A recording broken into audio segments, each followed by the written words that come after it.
This is ATV. Holly, it's good to see you back. Where have you been? On holiday? Well, I'm glad you're back.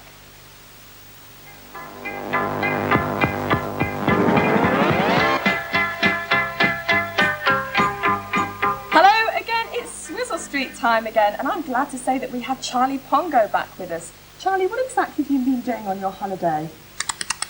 Watching sports. What kind of sports? Ballet and tennis. That's a strange mixture, isn't it? Would you exactly say that ballet was a sport? I thought it was more of an art. You reckon it's a sport because there's lots of physical exercise and lots of hard work involved? Well, I suppose that might be true. Actually, I don't know that I'm entirely convinced, so I think it might be an idea if we had a look at the ballet studio to see exactly what the students have to do to start their ballet career.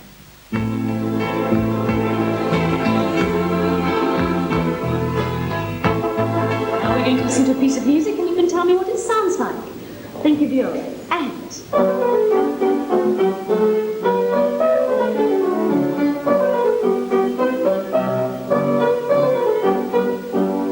All right, Christina. Joyful, the go. Yes, Simona? Fast and busy. Susanna? Glorious and joyful. Glorious and joyful. Eugene? Well, I'm at a ballet school this Saturday morning with Denise, who is the principal of the ballet school. Now, Denise, you're not only the principal, you're also a teacher here. How long have you been teaching ballet in Hong Kong? I've been teaching for 15 years in Hong Kong. I first started at the Repulse Bay Hotel, and when that was eventually pulled down, we moved here to Chi Fu about 4 years ago. Now, obviously, at that stage, it's very basic ballet. So what are the kinds of things that you will teach them at this age? Our youngest are 3.5 years old, and they come to what we call a babies class. Now, I can remember as a child desperately wanting to get up on my toes as soon as I got my first pair of ballet shoes and being told, obviously, to stop. Now, what advice can you give to parents and children about walking on their toes when they've got their new ballet shoes? Well, in fact, children always should have special shoes. For instance, this shoe, which is a demi-point shoe, and I would advise no one to go on the points until they're 11 years old. The bones in the feet are forming before that and are very soft.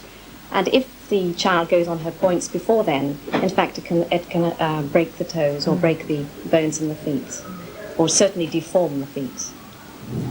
Now, some children are good dancers and some are very good dancers. What is the difference between a good and a bad dancer, or a good and a very good dancer? A good and a very good dancer, I would say musicality is very important. And you have some beautiful dancers in Hong Kong. The local children are just perfectly built for ballet, but some of them don't have the musicality. And then you perhaps have another child whose figure isn't as perfectly proportioned as the local children, but who has all the musicality. So it varies, really, it does. Now, do you ever find that a child has got extremely good talent? And if so, what is it that you could do with a child with that talent? Would you send them to special school? Yes, as long as their parents were from the country where you could send them to. Probably England would be the best. There are some very good ballet schools there. Well, I really don't think there's any danger in me being sent off to England to go to a ballet school because I think I'm a bit less fit than I used to be. But thank you very much for letting us come.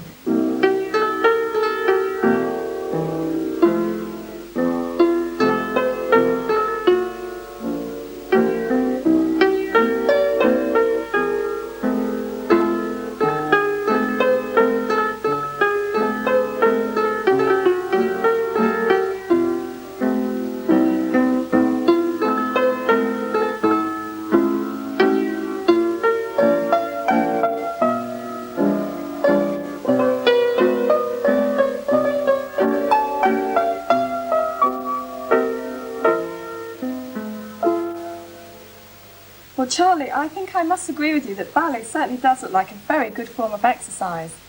Well, I think, as you know, ballet isn't the only type of dancing that we have in this world. There are many, many different types of dances with all sorts of lovely costumes. So why don't we have a look now at a few of the dances and the different costumes. Well, those of you from Britain will instantly recognise that these are Scotsmen. And the man on the left is doing a very complicated sword dance, while the other man plays the bagpipes. Now, aren't these beautiful costumes? These two dancers are Siamese, and they're doing a very graceful dance called the Chui Chai dance.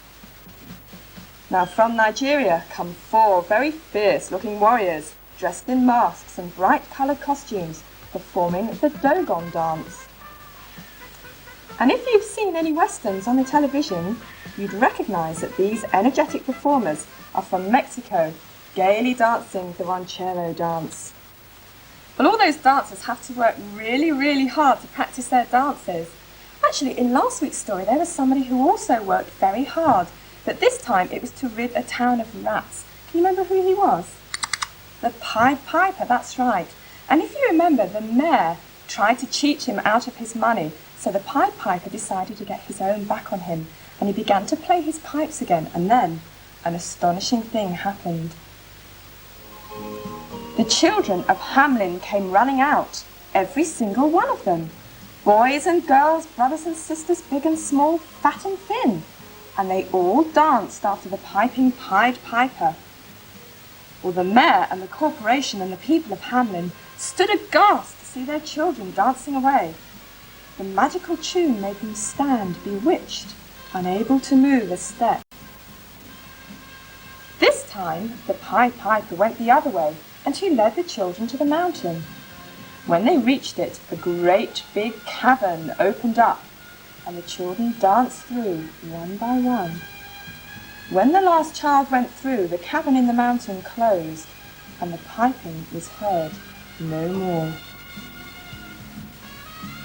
The mayor was terrified, as well he might be. The people of Hamelin turned on him in fury. "It's all your fault," they shouted, and they chased him round the town and out through the gate. And there the mayor was thrown into the river, and the corporation tumbled and plunged in as well, to be washed away by the swift waters, just like the rats. And they were never seen again. Well, at that moment, the tones of a pipe could be heard once more, and the people looked towards the mountain in amazement. The cavern in the mountain stood open, and the children came tumbling out, every single one of them. They came running towards their parents, waving and laughing. The Pied Piper came down too, and he was smiling. This is what he said: "You've punished the mayor for breaking his word, so here is the merriest tune ever heard." He began to play, and the people of Hamelin danced round with their children for sheer happiness and joy. But the Pied Piper got his 1,000 guilders and went away, and the children were safely home, and there was never a rat to be seen again.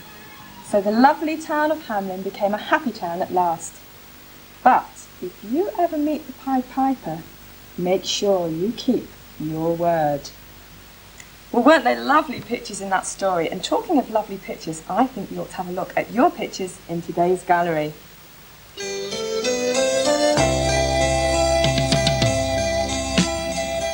And the first picture in today's gallery is of a very beautiful young girl on a bright sunny day with a little butterfly in the air. And that's from Leslie Brown, who's aged 7. And a beautiful crayon picture there, nice bright colours of a little girl in front of a brick building by Shalini Srinivasan, who's aged 8. And more people on today's gallery. This is of a young boy and girl playing in the bright sunshine, and that's by Lonnie Brown, who's aged 5. And a very lovely purple rhinoceros there, sitting under a green tree with a little bird on his horn. And that's by Thomas Lyon, who's aged 8. And a very funny little creature eating ice cream. It looks as if he's going to fall off his stool there. And that's by Sharon Sadler, who's aged 9. And finally, a very lovely go-kart with number 8 written on the side. And that's by Darwin Chetru. Well, thank you once again for your pictures. Don't forget, I'm still waiting for more pictures. We're starting to run out now because a lot of people have been entering the competition. And also to remind you, I'll be giving you the results of the competition next week. And if you want to send in the picture, then I'll remind you the address to send it to at the end of the programme. But for now, I hope you've got your pens ready because I got a couple of teasers for you in Would You Believe It?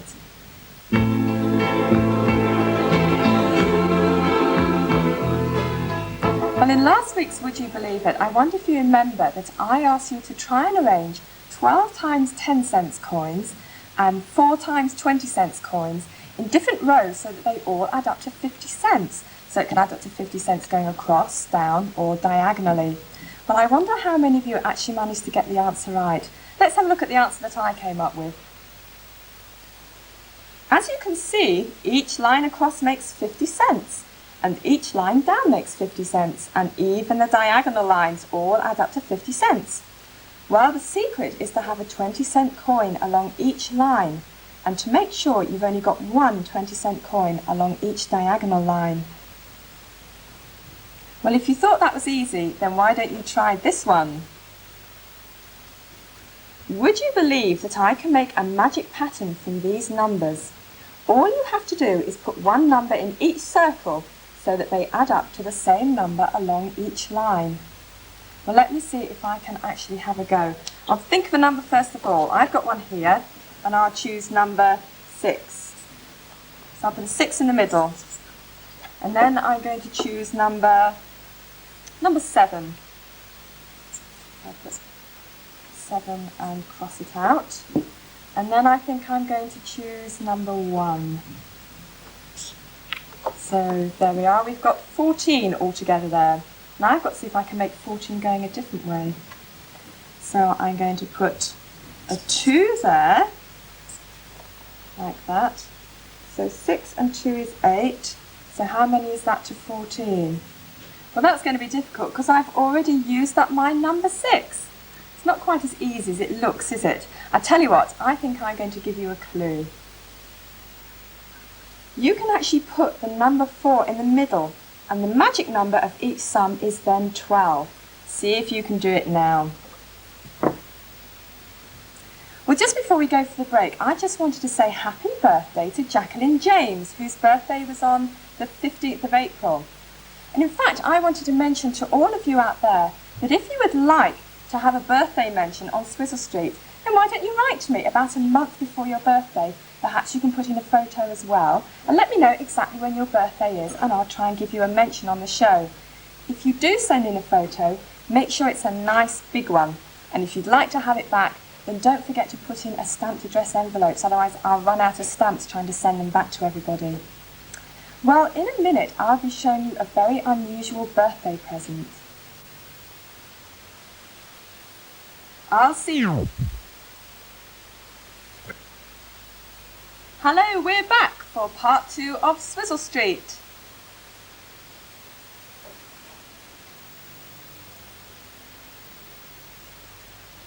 Well, actually this week I've actually got an admission to make. It was my birthday last week, and as a birthday present I was given this rather lovely little cat. And in fact later on I'm going to ask you if you can think of a name for it, so perhaps if you think of any ideas for names when you've seen him working, you can write into me and give me an idea of what you might like to call him. Well, I'm going to turn him on now, and Shalini is going to help me operate him. He's supposed to be very obedient, but let's have a look and see if he is. There's your little on switch. There's the on switch. Are we ready? Shalini, would you like to call him? Oh, like to call him over. Call him again. Come over here. So come here. Come here. Louder. Come here. Yay, well done. What about turning him around? Let's see if he'll come back and obey me. That's right. All right, come here. Oh, without saying, just come straight to me. Come on then. That's it, well done. Turn around again. Right, now I'm going to teach you some commands, Shalini. Let's have... Right, go away is 2 claps. Let's see if he'll go away from you. When you stop coming over to you. Turn him right round. That's it. Come on then. Right, I'll call him again. Come here. Come here. Oh, he's very disobedient, isn't he? Come here. Come here. Oh.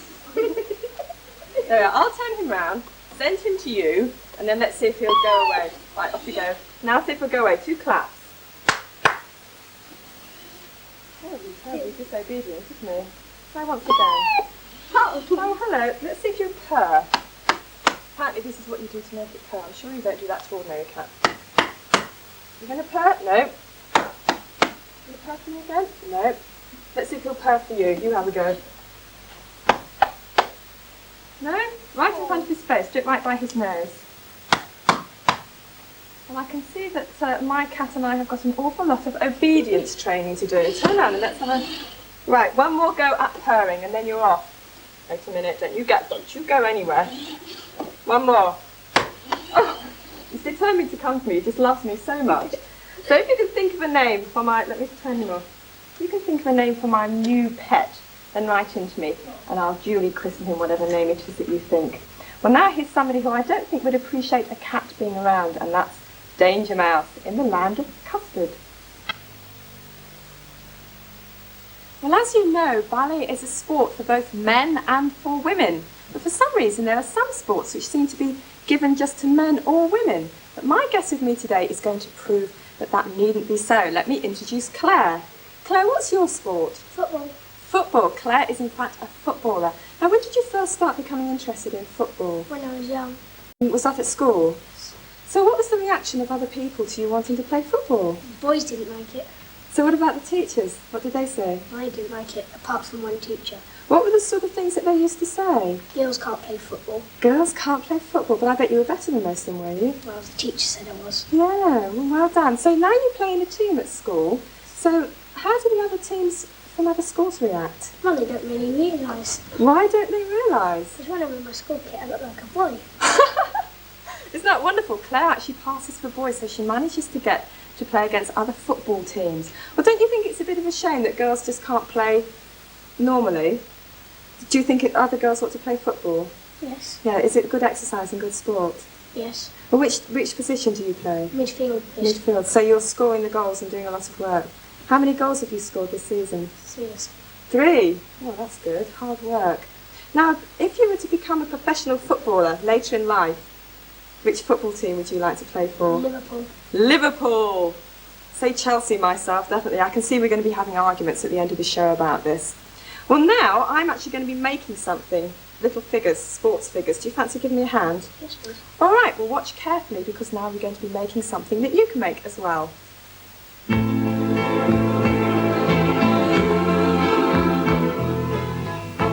And today on You Can Make It, I'm going to be making some little figures out of pipe cleaners. Now, if you're lucky enough, like me, to find some coloured pipe cleaners, then try and have a look around the shops and see if you can find them, because they're a lot brighter and more colourful than just the ordinary white pipe cleaners. They might be a little bit more expensive, but I think it's good fun to have the different coloured ones. So you've got your pipe cleaners. You'll need some plasticine so that you can sit the pipe cleaners in it, and you'll need some cardboard with faces, a pair of scissors and some glue. Now the first thing to do is to select which colour you want. So I'm going to choose a nice bright red piece, and then you fold it in half, you can see that, and then twist it about 3 times.